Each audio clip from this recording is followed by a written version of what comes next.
Hello everyone. So we're going to go over something called matplotlib right now. So in order to install it, remember the best way to install is to fire up Spider and then go into the console. You can do a pip install matplotlib, matplotlib. And mine is already installed, but I hit enter anyway, and it's just going to take a while for it to do its thing. So I'm going to pause the video and then come back after. Okay, there we go. So you can see it's already done. The other thing you can do is a conda install matplotlib. Both of these should work about the same. This pulls up this, close it, and then again, note you may need to restart the kernel to use the updated packages. All right, so I would start with pip, and then if not, try conda, and then after that, you can open up a PowerShell, right? Anaconda PowerShell, or on Windows, just open up Windows. I mean, on Mac, open up Mac, the terminal, and then just execute a pip install to get matplotlib in. So once it's in, you have to import it, right? So we're going to import matplotlib. There we go, and it's a module. So there we go. We have our very familiar warning that it's imported, but we didn't use it. And so what does matplotlib do? It mostly lets you graph things. And so let's start off with a line chart. Now, when you do your homework, I'd like you to do it in similar fashion to this, where I would like you to go ahead and run it in Spider, or you can run it in a Jupyter Notebook, but I'm going to recommend that you do it in Spider. And so the first thing I'm going to demonstrate is just a regular line chart. Well, I'm going to import matplotlib as PLT. Now, what does this import matplotlib brings the module in? What does the as do? It just gives it a shorter name that you can refer to it as later. So that's what import as means. Okay, so I've got a line chart here. So for my line chart, let me set a bunch of x values. So I'm going to say x1 equals, and then I'm just going to do a little table here. 1, 2, 3, 4, 5. So I'm setting x values, and then y1 equals, and then, I don't know, 4, 6, 8, 10, 12. Okay, so I've got some x and y coordinates here, and then we're just going to plot these on a graph. So the first thing that I want to do, though, is we're going to call these plots, these graphs, different names so that we can do a lot of these throughout the course of this exercise. Okay, and whoa, I need a comment symbol here. Put a pound sign here. Okay, so I have 5 sets of x and y coordinates, and then I want to have a bunch of different graphs that show up, and so otherwise matplotlib would just write the last one, and then that's the only one you'd see. So I'm going to call this figure 0, right? Remember, in computer science we usually start counting with 0, not with 1. So this is going to be the first thing that we do. Now notice as PLT, right? So we're using matplotlib. Figure is something that's in this module. It's a function that's inside this module. Okay, so the first thing I'm going to do is say PLT plot. So I'm going to plot these points. So I'm going to say x1 for my x coordinates, and then y1, and then, well, let me see what would happen if I just ran this. The module object is not callable. Plot figure 0.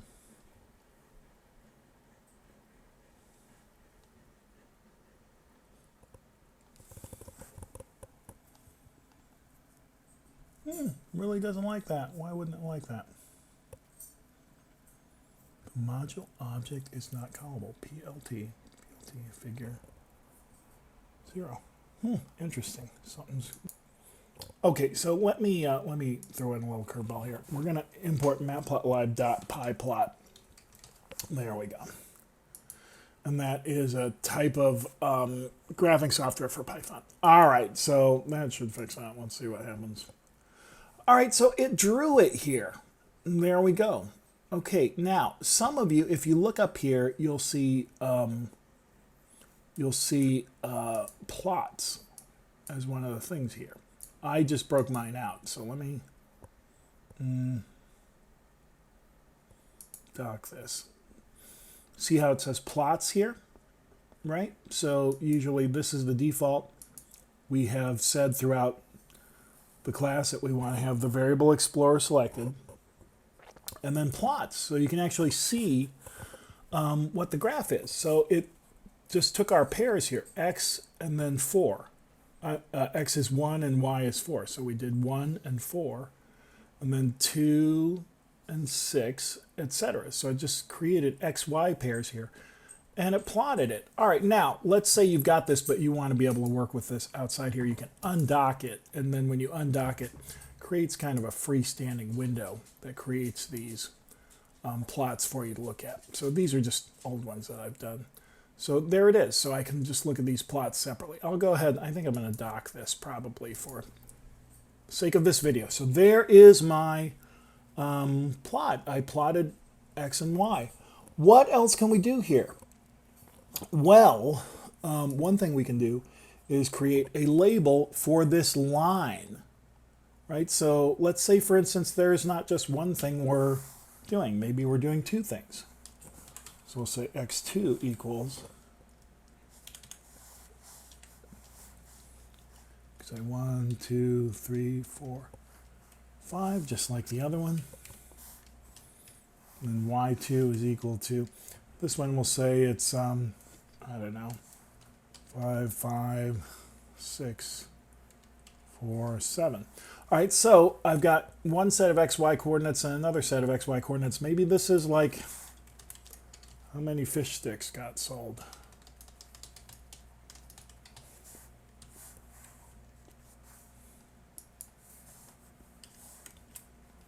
And maybe this is how many French fries got sold.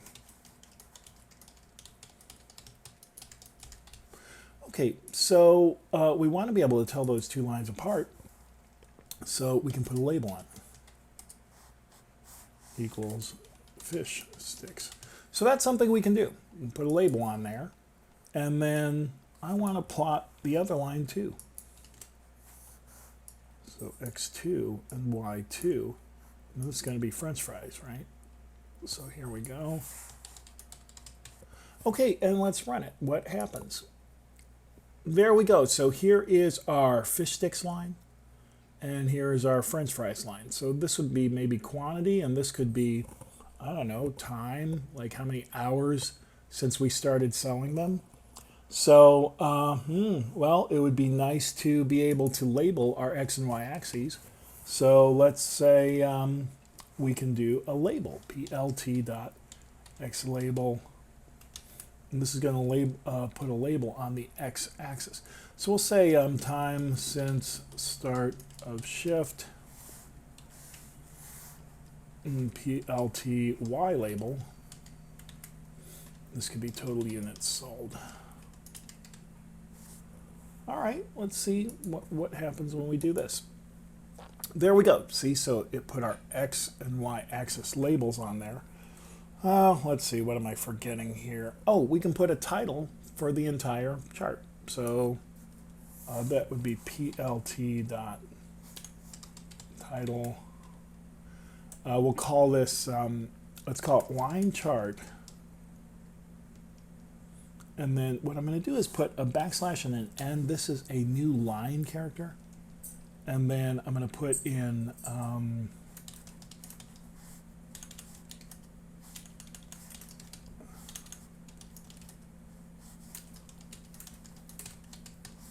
okay, so when you do your homework, make sure that you title each one that describes the problem. So like you could put problem 1 and then describe what's going on. Okay, so let's run it and see what happens. So here, well, you know, the labels showed up for x and y, and the title showed up there. So, I mean, this is pretty good, right? So that is basically it. So a couple of other commands. We're going to do plt.legend. And then plt.show.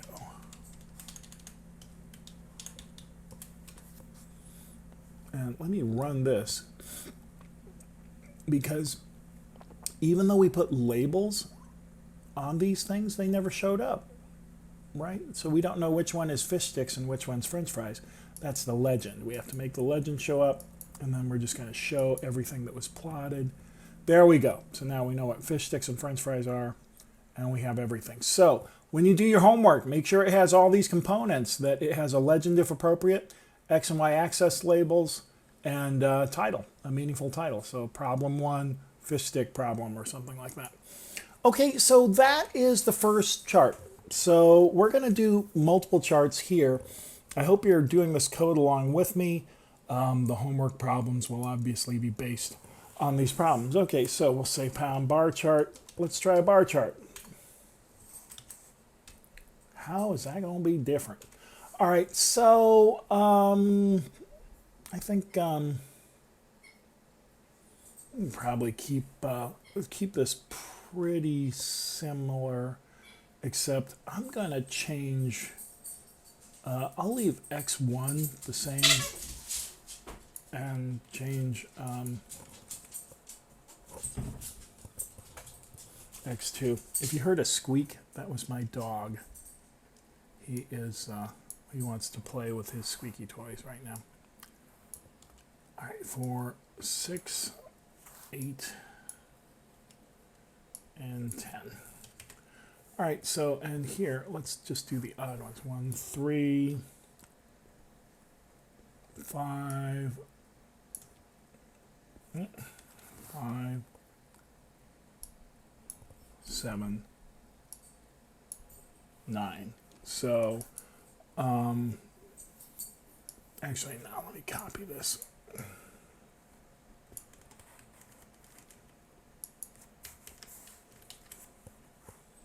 And I'll leave this the same as it was, because this is the way you would do it on your homework. Okay, so instead of how many fish sticks, we'll say how many.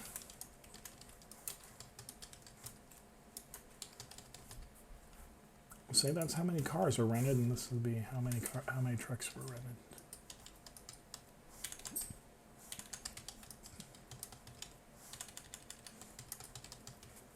Okay. So for the bar chart now, I've got 2 different data sets, and then I want to create a new chart. I don't want to just use the same one and overwrite it. I want to see all of my work. So I'm going to say plt.figure 1. So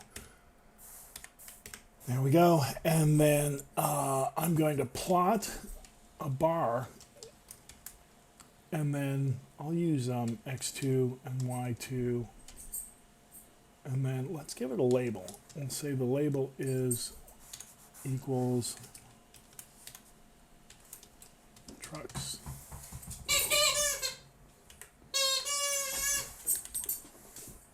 That is my dog. All right, so, and then let's plot the other one.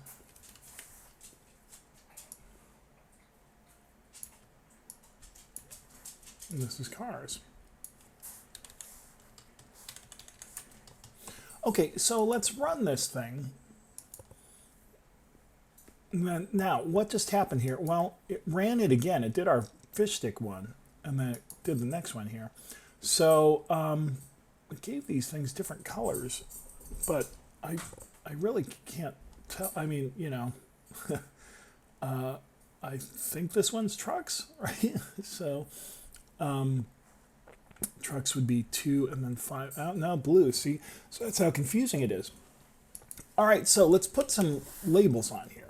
So we'll say plt.xlabel, and then we'll say hours since opening again.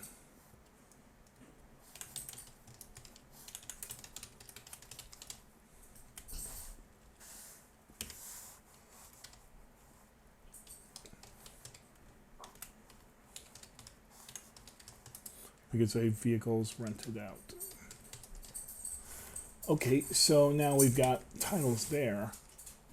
Yeah, my dog is, he's ready to play right now. Okay, so my apologies for the squeaky noises. Okay, and then let's put a title on here. plt.title.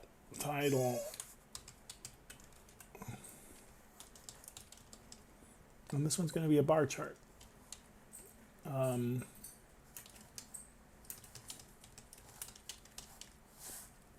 Car rental promotion. Okay, and now here's what I want though. I'm going to print a legend here. See, there's no legend. You can't tell which one's cars and which one is trucks. And then let's show the plot. Okay, so plot show should be the last thing that we got here, and then we should bracket all of the stuff we want in the plot after it says plot figure 1. Okay, so everything we want about the plot should be between plot figure 1 and plot show. Let's run it and see what comes out. Okay, there we go. So it gave us a legend this time. So there we go. All right, so what just happened here? That is, there we go. Wrong direction on the end. There we go. Okay, bar chart, car rental promotion. Okay, so, and it ran both the charts, right? So every time I run this, it runs every one of these, right? Because it starts at the top, goes down to the bottom. All right, so that's a bar chart. What about a histogram? You guys remember histograms? Okay, and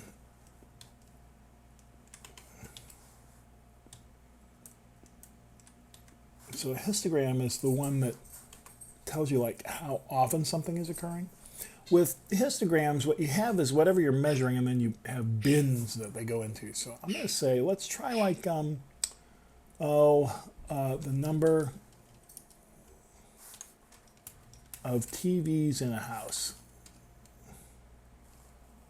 Okay, so this would be, so if you have 3 TVs, you'd have 3, the number 3 there. All right, so for this, we'll just say this was like a survey. We asked people how many TVs are in their home. So first guy has 0, and then somebody had 2, and then 3, and then 6, then 1, then 0, then 4, then 3, then 2, then 5, then 4, then 8, then 9, then 4, then 3, then 2, then 1. So this would just be like a survey. We just asked all these people how many TVs are in their house. All right, so now we want to represent these things in buckets or bins, right? So BINS, we say it's equal to. And this is kind of how are we going to organize the data. So we'll say, want to report if there's 0, 1, 2, 3, 4, 5, 6, 7, 8, 9, 10. Okay, so we've got all these bins. All right, so this chart will be plot 3. So it's number 2 because we started with 0. And then we're going to plot a histogram, HIST. I'll do number of TVs, then bins, and then the histogram type we'll call the bar type. So ISTTYPE equals bar. And then our width is how wide each histogram bar is. Let's say they're 0.8. And that's so that won't fill up the entire bin, left to right. Okay, so we'll say plt.xlabel is number of TVs. Ludwig. Ludwig is my dog. He is sometimes on my last good nerve. All right, label. And this would be number of homes with.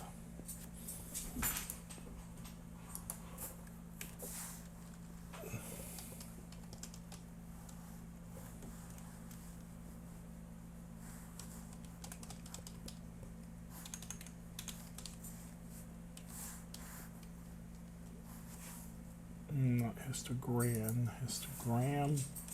All right, /n. This will be TVs per household. Okay. All right, so now let's make sure it displays the legend. And we'll show the plot. And we'll run it. It does all of our charts again. Oh, it didn't do R wide 0. Maybe it's going to be 0.8. I'm sorry, it's not R wide, it's R width. DTH. Okay, there we go. And let's run it. There we go. Okay, so here it says that houses with 0 TVs, there are 2 of them. Well, if we look at our data, there's 2. Then houses with 1 TV, there were 3. So 1, 2, 3. Okay, see how it works? So if you have data and you want a histogram, you can get it. Oh, Ludwig, please. Okay, so, all right. What about a scatter plot? And this just shows kind of data points in 2-dimensional space to give you an idea of where information might be clustered. So here, we could do, like for this, let's say we're going to count the number of cars that are in a household, and we'll say 0, 1, 1, 1.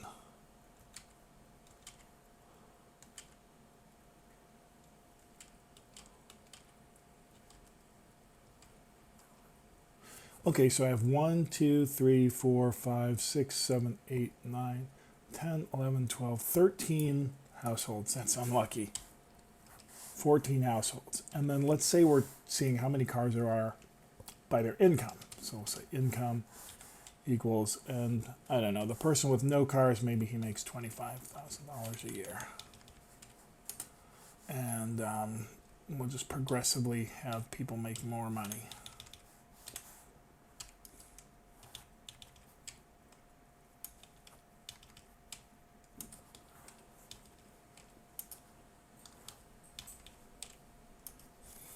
So we have 14 data points up here. 1, 2, 3, 4, 5, 6.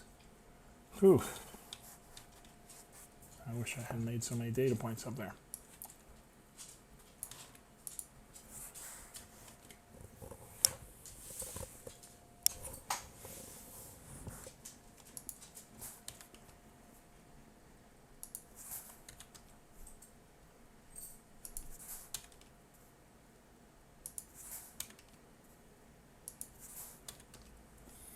Okay, so 1, 2, 3, 4, 5, 6, 7, 8, 9, 10, 11, 12.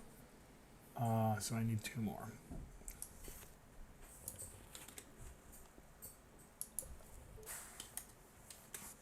Little unrealistic. I don't think people with $60,000 a year jobs have 5 cars.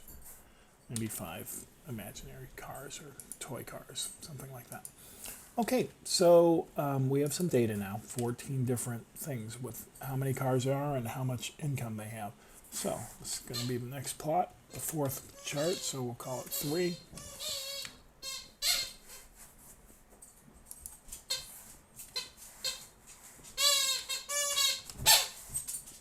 Ludwig is squeaking his toy for your benefit.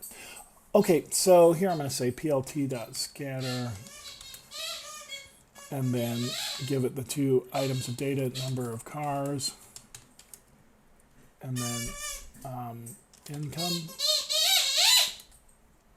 And then let's give, oh my goodness, let's give it a label.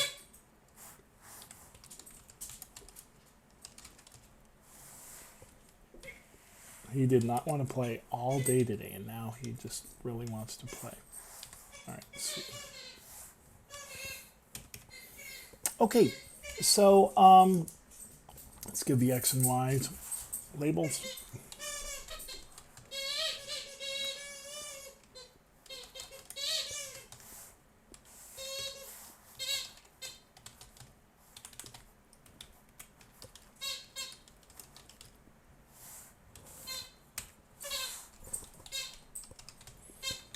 whole thing a title.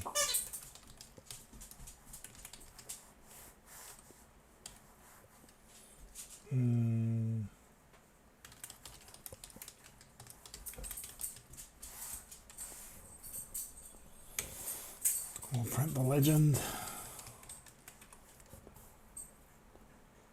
Now we should be pretty close. PLT show. All right, let's see what we got. So I'm going to run this thing. Again, it's printing all of my charts again. Just doing it all. And, ooh, that histogram is not at all good, is it?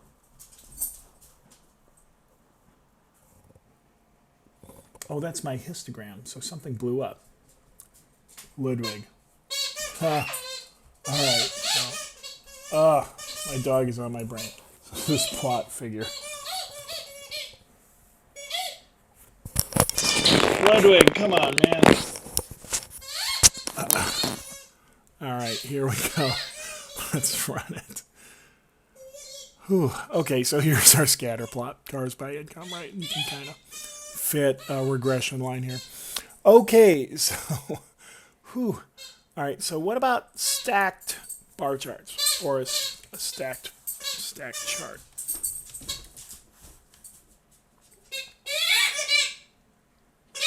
Ludwig must really love stacked charts.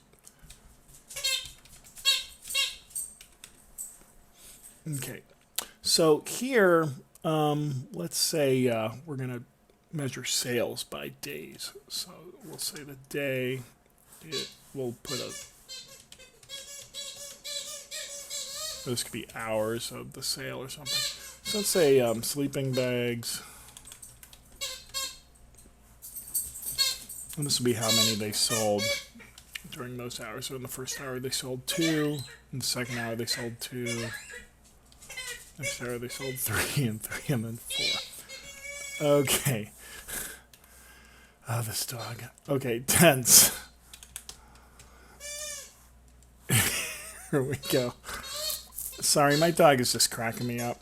He has been doing nothing but sleeping all day, but here's the thing. When I get on my computer and put this headset on, he hears me talking, and it makes him nutty, like he thinks he should be doing something with me, but I'm also ignoring him, so he acts out.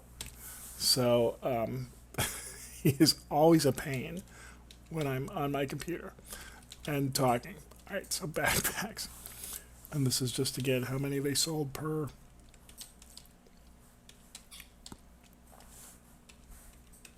Okay, and boots.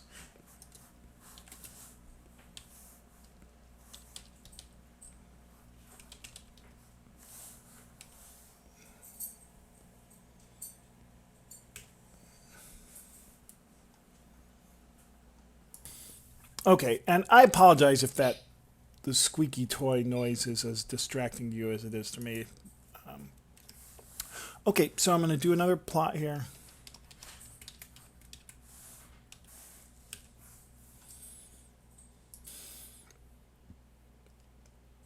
And now here, we'll do, actually these will be, well, these will be the stores. Like each store sold so many of these things. There we go, that makes sense. All right. So we're going to label our axes.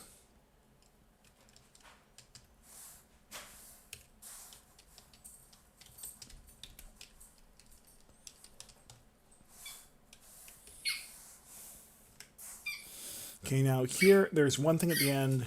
Oh, actually, no, we're good. PLT.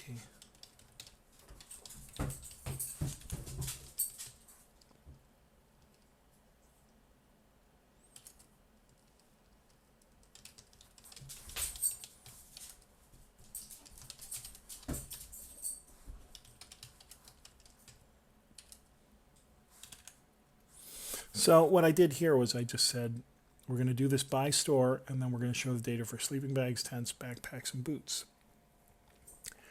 And let's do a title for this whole thing.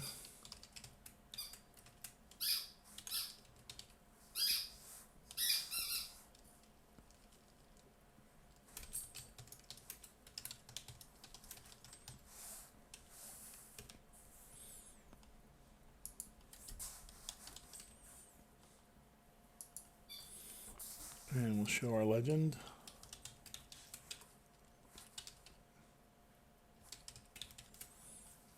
And we'll print it out. And what's going to happen here? So we do this thing. Okay, so we got everything, but I mean, it's kind of hard to tell what's what on here. So we're going to have to do a little trickeration here. So hold on just a second. Let's try see it, because we we showed a legend, but there's no legend, so we don't know. Like, is the blue one sleeping bags? You know, which one is sleeping bags? We have no way to know. Okay, so here's the trickeration we're going to do. We want a legend, but the legend doesn't really do anything here. So we're actually going to draw something else. Like, remember up here where we plotted things? Like, did a plot, PLT plot. We're going to plot just kind of nothing, just so that we can print the legend that goes with it. So what am I talking about? Here, it's almost right. We need a little bit more. Okay, so I'm going to go ahead and just plot some things that don't really do anything.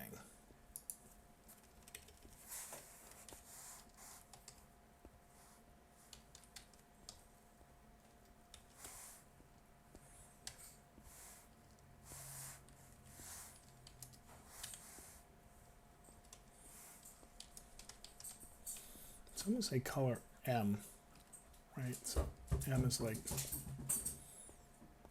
magenta or something. A lot of times in this, you can just put the initial of a color on there.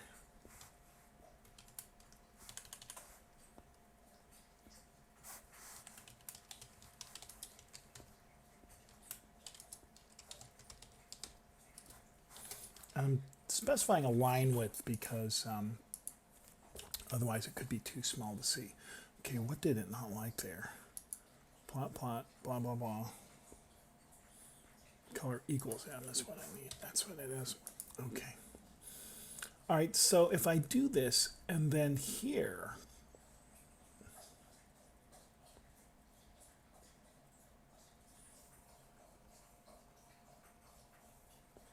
where I've got sleeping bags, I can specify a color there. So I'm going to give each of these items a color. Cyan, blue, yellow, red. Okay, so let's run it and see if I'm getting closer.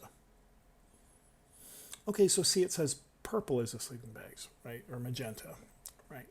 Okay, so that's basically what I did. Was I just wanted it to show up in the legend, so I plotted nothing, but said that I wanted the legend to reflect that magenta meant sleeping bags. So here we'll say tents.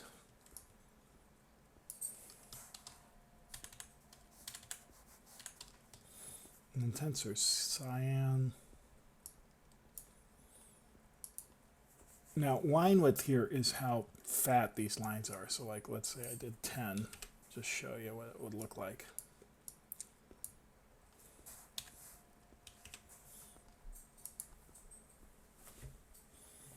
There, see how the lines got fatter. So, I don't know, make them big enough that they are meaningful.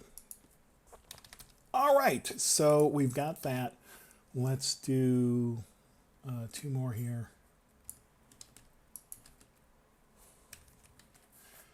And we'll say B blue, right? Blue for backpacks. And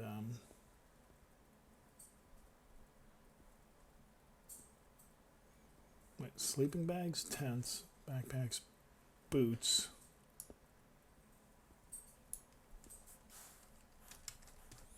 Okay, so that's only 4. 1, 2, 3, 4. I guess I don't need red, do I?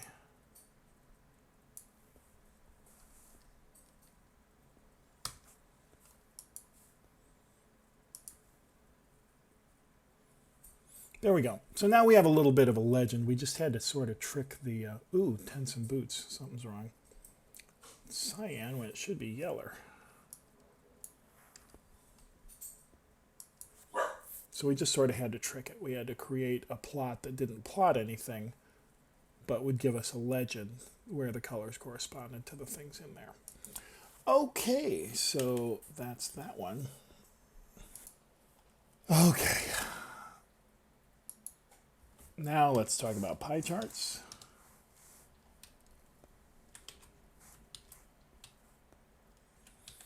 I mean, we all know what pie charts look like.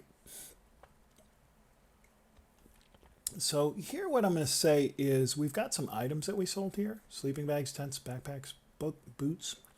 You can sum up all the numbers inside these lists by using a sum command. So what I'm going to say is total sleeping bags is equal to the sum of sleeping bags.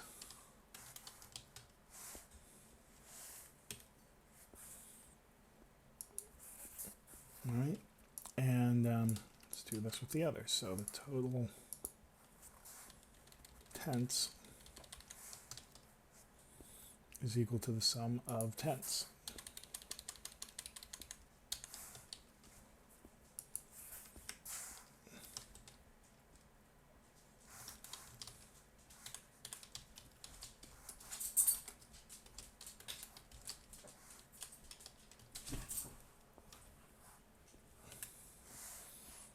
If you just heard a collapsing sound, that was my dog. He kind of just flops down.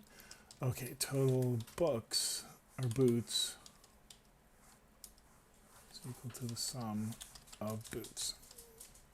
Okay, so this just gives us the things that, like, we want to add up how many sleeping bags are sold, tents, etc. And we're going to put them in a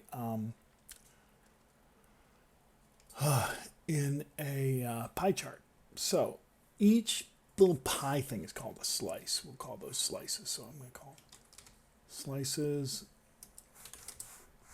equal, and that'll be total sleeping bags, total tents, total backpacks,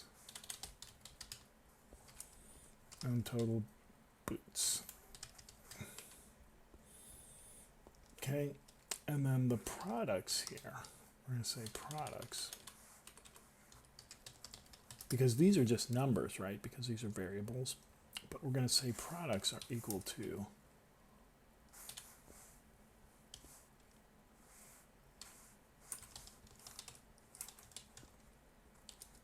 sleeping bags, tents,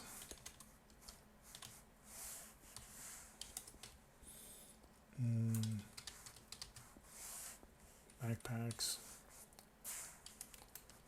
and boots. Okay, so now I'm going to define some colors here because I want to control what colors these things come out in. So I'll say calls as colors is equal to, let's say, we'll make them the same as before. So M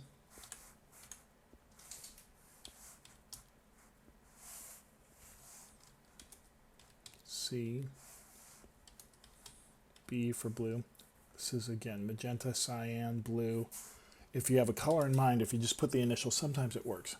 And then yellow, and then that's it. Okay, so all of our colors are defined. Now, explode. Explode is, I'll show you in a sec. When you explode a pie chart, it means you kind of move all the pieces and you explode them out from the middle of the pie chart. So we'll say, and it's per piece, 0.1, 0.1, 0.1, 0.1.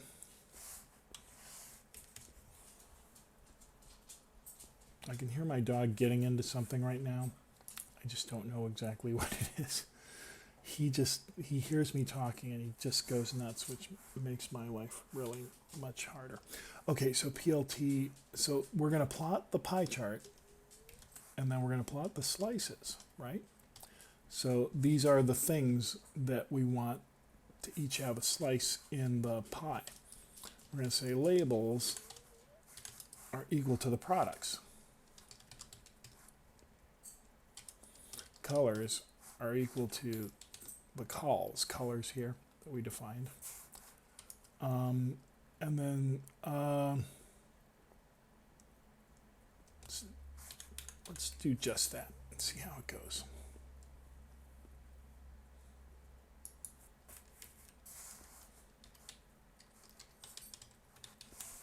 Now we can do PLT legend, but I'll show you why we may want to rethink that. Okay, let's run it. And we have, see, here's our legend, but we didn't really need it, right? Because it put the words next to the slice. So let's get rid of that. All right, so also this thing didn't explode. So why? Because I didn't explode it. So let's put in, this is just the normal pie chart. Now I'm going to explode it. All right, and so it'll kind of move everything out from the center of the pie chart by 0.1. See how it explodes it that way? Now you can explode just one of them. I could put zeros here. Like let's say I wanted to highlight just one piece of the pie chart.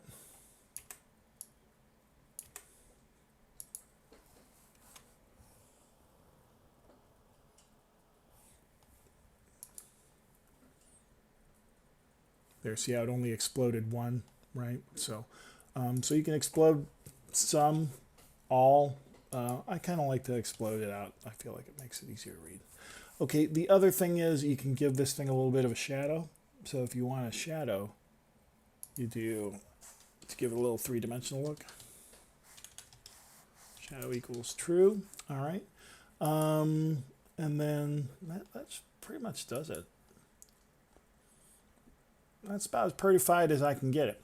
Okay, so it doesn't have a title, so we do need some kind of title here. plt.title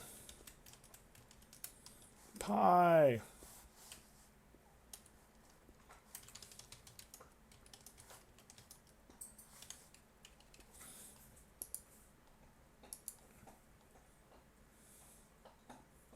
Now we put our title up there at the top.